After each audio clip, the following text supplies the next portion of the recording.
Hello dear learners, welcome to my YouTube channel Mathematics Learning Hub.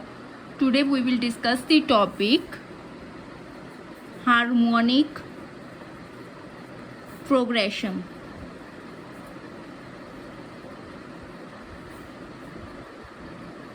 In the last videos हमने discuss किया था AP series and GP series, ठीक है, और उसी बिहाफ पर हम अब नेक्स्ट प्रोग्रेशन करने जा रहे हैं, वो है हार्मोनिक प्रोग्रेशन। तो हार्मोनिक HP सीरीज कौन सी होती है, ठीक है, जैसे इसका रिलेशन भी AP के साथ क्या होता है या GP के साथ क्या होता है, ठीक है।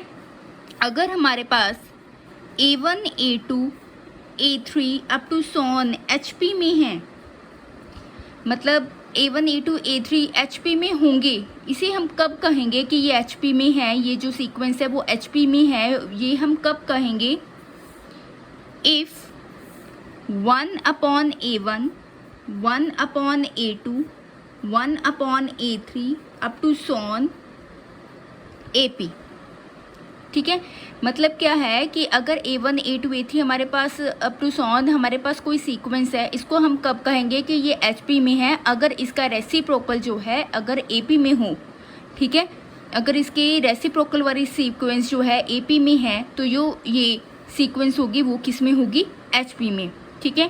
और ये दोनों साइड केस चलता है कि अगर ये सीक्वेंस HP में है तो इसका रेसिप्रोकल AP में होगा, अगर सीक्वेंस AP में है तो उसका रेसिप्रोकल किस में होगा?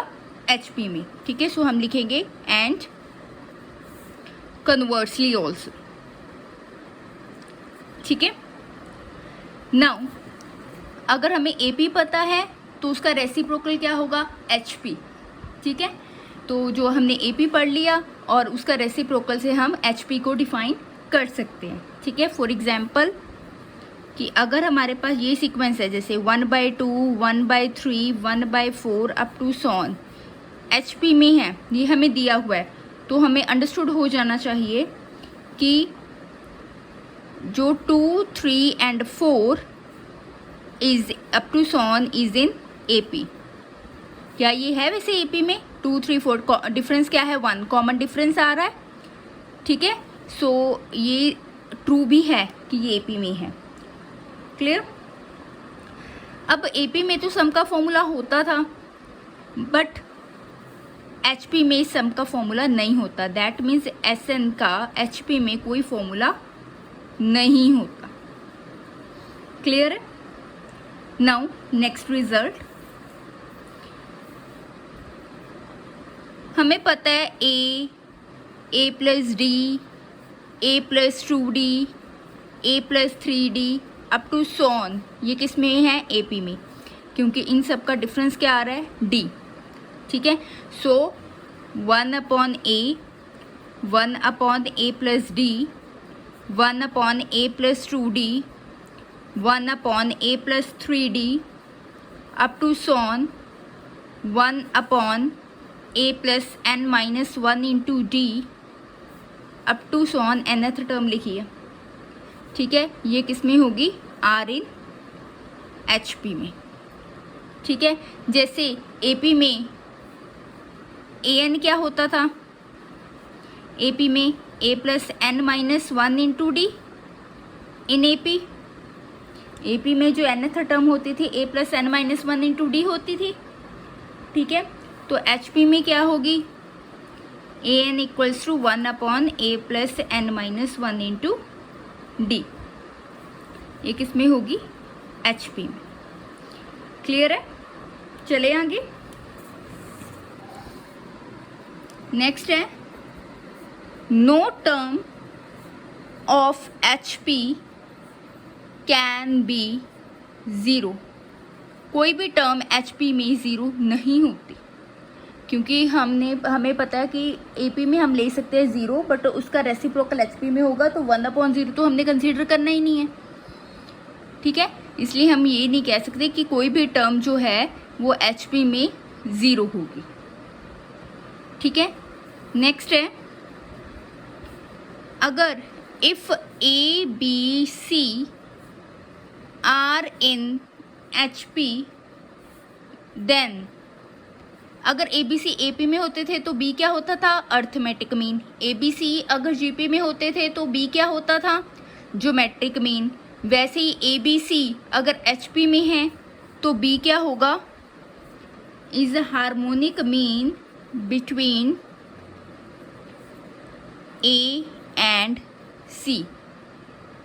ठीक है, और इसको कैलकुलेट करेंगे, B is harmonic mean between A and C. And B की वैल्यू कैसे कैलकुलेट करोगे आप, 2ac upon A plus C, और a by C equals to a minus B upon B minus C. ये कैसे आया, जैसे अगर b हार्मोनिक मीन है बिटवीन a एंड c तो b हार्मोनिक मीन का वैल्यू कैसे होती है, हार्मोनिक मीन हमें पता है 1/h, मतलब हार्मोनिक मीन का फॉर्मूला क्या होता है, अगर a और c का हमने हार्मोनिक मीन निकालना है तो वो क्या होगा, इनका रेसिप्रोकल कर दो और उसका इनका अर्थमेटिक मीन। ठीक है, हार्मोनिक मीन ऐसे ही निकलता है, 1/h की वैल्यू क्या होती है, जो टर्म्स होती है उनका रेसिप्रोकल का अर्थमेटिक मीन होता है। तो 1/h क्या हो गया फिर, ये ac c plus a upon 2, that is 1/h equals to c plus a by 2ac, that means h equals to 2ac upon c plus a। Harmonic mean मैंने यहाँ पर बताया उसकी वैल्यू क्या है b, सो b की value क्या आ गई 2ac upon c minus a। ठीक है, इसका प्रूफ किया कि ये कैसे आया। अब ये कैसे आया, ये इसी से आया है। कैसे, इसको सिंप्लीफाई कर लो। अगर इसको ही सिंप्लीफाई करते हैं क्रॉस मल्टीप्लाई तो क्या आ जाएगा, B C plus B A equals to 2ac। ठीक है, ए की वैल्यू निकाल लो, B A minus 2ac equals to minus B C, A common, B minus 2a equal to minus B C. हमें क्या चाहिए, ए के साथ अपॉन सी चाहिए, तो इधर कर लो, A upon C equals to minus B upon B minus 2a। ठीक है, अब यहाँ पर हमें क्या चाहिए, ए के साथ इसके एडिशन चाहिए। ठीक है, तो इसको कैसे सॉल्व करोगे आप, a by C is equal to, अगर a के साथ आप इसके एडिशन करते हो तो सब्ट्रैक्शन भी करनी पड़ेगी, b माइनस 2a। ठीक है, आगे चलें, तो a बाय सी कितना आ गया आपका, a by C equals to a minus B minus A upon b minus 2a, that is a by C equals to, ये कितना बन गया, a minus B minus A upon B minus A minus A, लिख सकते हो। ठीक है, हमें क्या चाहिए, a minus B upon B minus C चाहिए, b माइनस सी चाहिए। वो कैसे आएगा, a minus B upon B minus C. Okay, ये आपका बन गया a by C equals to a minus B upon, आपका c हार्मोनिक मीन था ना, नहीं a और c की वैल्यू थी आपकी, a minus B upon, okay, आप इसकी बजाय ना इसको ही सॉल्व करना स्टार्ट करो, देखते हैं क्या बनता है। आपका क्या आया, a upon C equals to a minus B upon B minus C कह रहे हैं, इसको मल्टीप्लाई करना, क्या आएगा, A B minus A C equals to C A plus minus C B. ठीक है, तो ये कितना बन गया आपका, A B plus C B equal to C A plus C A, that is A B plus C A equal to 2ac। ठीक है, तो आपका क्या बन गया, equals to 2ac, that is sorry A B C B, B common, a plus C equals to 2ac, that means b is equals to 2ac upon a plus C. ठीक, यही बन गया 2ac अपॉन a प्लस सी। इसको ही simplify कर लो, वैसे तो इससे भी आना चाहिए, ठीक है, बट इसमें कुछ एडजस्टमेंट्स की हुई हैं, सो दैट्स वाई यहाँ पर कुछ आई है प्रॉब्लम। अदरवाइज आप इसी की हेल्प से इसको सॉल्व कर सकते हो, इसकी हेल्प से इसको सॉल्व कर सकते हो, ठीक है। चलें आगे। नेक्स्ट है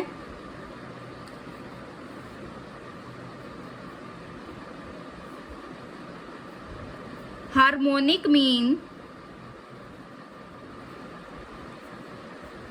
HM होता क्या है। इफ ABC अगर HP में है, देन अभी बताया मैंने कि B is called harmonic mean between A and C, and B की वैल्यू क्या आएगी 2AC upon A plus C, ठीक है। चले आगे। नेक्स्ट है if A and B two positive numbers, then ये आपने याद रखना है फर्स्ट कि ज्योमेट्रिक मीन का square equals to arithmetic mean into harmonic mean, ये होता है। तो इससे क्या आ जाएगा, अगर ज्योमेट्रिक मीन का square equals to arithmetic mean into harmonic mean है, तो इससे क्या हो जाएगा, जो AM GM एंड HM होगा वो फॉर्म क्या करेंगे GP, ठीक है। अगर GP फॉर्म करते हैं तो बीच वाला क्या होगा geometric mean, that means geometric mean यहाँ पर जो है is geometric mean between arithmetic mean and harmonic mean. जो बीच वाला होता है वो क्या होता है, ज्योमेट्रिक मीन होता है। यहाँ पर तो ज्योमेट्रिक मीन ऑलरेडी ही था, ये अगेन ज्योमेट्रिक मीन होगा किसका, अर्थमेटिक मीन और हार्मोनिक मीन का। क्लियर। सेकंड रिजल्ट है कि arithmetic mean always geometric mean से बड़ा होता है और geometric mean always harmonic mean से बड़ा होता है, ठीक है। और इक्वालिटी कब होल्ड करती है, अगर arithmetic mean equal to geometric mean equal to harmonic mean है किसी भी दो नंबर्स का A और B का, then A equals to B होगा। क्लियर। चलें आगे। आगे कुछ सीरीज हैं, ठीक है। इसमें आप सबसे पहली है कि अगर A1 A2 up to so on AN positive real numbers हैं,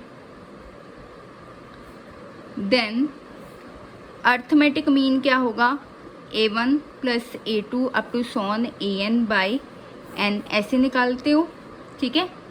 और ज्योमेट्रिक मीन कैसे निकालते हो, A1 इनकी प्रोडक्ट अप की पावर 1 अपॉन जितनी टर्म्स हैं N, ठीक है। और हार्मोनिक मीन क्या होगा, हार्मोनिक मीन क्या होगा, या 1 अपॉन हार्मोनिक मीन भी कह सकते हो, फिर वो उसका रेसिप्रोकल कर देंगे। 1 अपॉन हार्मोनिक मीन क्या होगा, जो टर्म्स हैं उनका रेसिप्रोकल कर दो और उनका अर्थमेटिक मीन निकाल दो, यही बनेगा, ठीक है। That is harmonic mean equals to N upon 1 by A1 plus 1 by A2 up to so on 1 by AN, ठीक है। अगर कोई डाउट है तो आप पूछ सकते हो। चलें आगे। नेक्स्ट है summation R going from 1 to N। अगर आपके पास यही सीरीज है, ठीक है, तो समेशन दोनों पर लग जाएगा।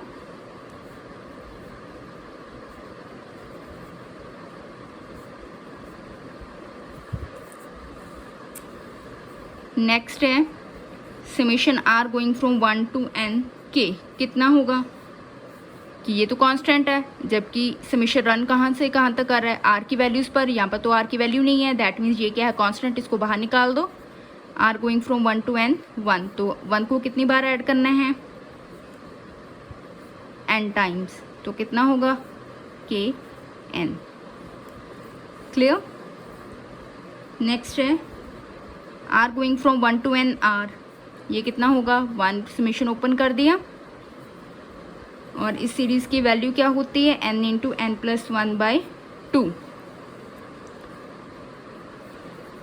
r going from 1 to n, r square 1 square plus 2 square plus 3 square up to so on n square. इसकी वैल्यू क्या होती है n into N plus 1, 2n प्लस 1/6, ठीक है। नेक्स्ट है, अगर हमारे पास क्यूब में आ जाए, ये क्या होगा, इसका समेशन ओपन किया 1 cube plus 2 cube plus 3 cube up to so on n cube. ये कितनी वैल्यू होती है इसकी n square, n plus 1 square by 4, इसको लिख सकते हो n इंटू एन प्लस 1/2 का होल स्क्वायर, ठीक है। स्क्वायर को मैंने ओवरऑल लगा दिया। n इंटू एन प्लस 1/2 क्या था, समेशन r, और उसकी पावर कितनी आ गई 2। क्लियर है? कोई डाउट है तो आप पूछ सकते हो, कमेंट कर सकते हो, ठीक है। एक सीरीज जो बहुत ज़्यादा रेयर मिलती है आपको, वो है summation r going from 1 to n r raised की पावर 4। ये कितना आएगा 1/4 plus 2/4 up to so on n raised की पावर 4।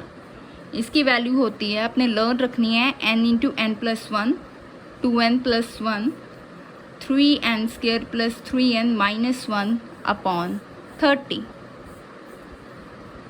ठीक है। नेक्स्ट है कि अगर 1 plus 2 plus up to so on plus n minus 1 terms का सम निकालना हो, तो वो कैसे निकलेगा, दैट मीन्स इनका सम निकालना है। वो कैसे निकलेगा, हमें पता है फर्स्ट n टर्म्स का सम क्या होता था, n इंटू एन प्लस 1/2, तो n माइनस 1 टर्म्स का सम क्या होगा, n की जगह n माइनस 1 लिख दोगे, तो ये कितना बना n माइनस 1 प्लस 1/2। इसके साथ कंपेयर कर लिया मैंने, इसके साथ कैंसिल हो गया, तो कितना आ गया n into N minus 1/2। Clear? आगे कुछ इंपॉर्टेंट रिजल्ट्स हैं।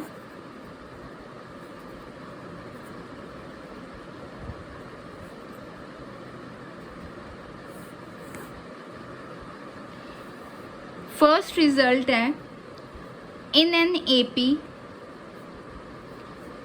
If each term is add, subtract, multiply,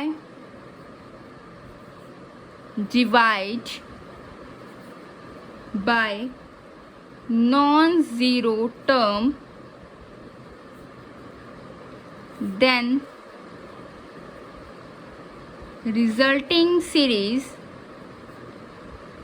will be AP। ठीक है, इसमें क्या कहा है कि अगर आपके पास कोई सीरीज़ AP में है, ठीक है, अगर आप हर एक टर्म को ऐड करते हो, किसी में एक ही नंबर में करना है कि एक नंबर उठाना है, सभी में ऐड कर दिया, सभी सीक्वेंस के हर एक मेंबर में ऐड कर दिया, या सब्ट्रैक्ट कर दिया, या मल्टीप्लाई कर दिया, या डिवाइड कर दिया, ठीक है। But non zero term divide तो के लिए तो हमेशा डिनोमिनेटर नॉट इक्वल टू 0 चाहिए, ठीक है। फिर भी जो भी आपके पास दोबारा सीरीज़ आएगी वो AP में ही रहेगी। अगर आप AP जो सीरीज़ होती है उसके हर एक मेंबर को या किसी के साथ ऐड करते हो, सेम नंबर के साथ ऐड करना है, या सब्ट्रैक्ट करते हो, या मल्टीप्लाई करते हो, या डिवाइड करते हो, तो फिर भी आपके पास जो सीरीज़ आती है वो AP में ही रहती है, उसमें कोई फ़र्क नहीं पड़ता। क्लियर? सेकेंड रिजल्ट, AP में, इन AP फर्स्ट और लास्ट टर्म का सम, सेकंड और सेकंड लास्ट का सम, थर्ड और थर्ड लास्ट का सम, उनका add plus up to so on, ये हमेशा सेम ही रहता है। फर्स्ट और लास्ट का सम इक्वल टू सेकंड और सेकंड लास्ट का सम इक्वल टू थर्ड और थर्ड लास्ट का sum equal to up to so on, ये सेम ही रहता है, ठीक है।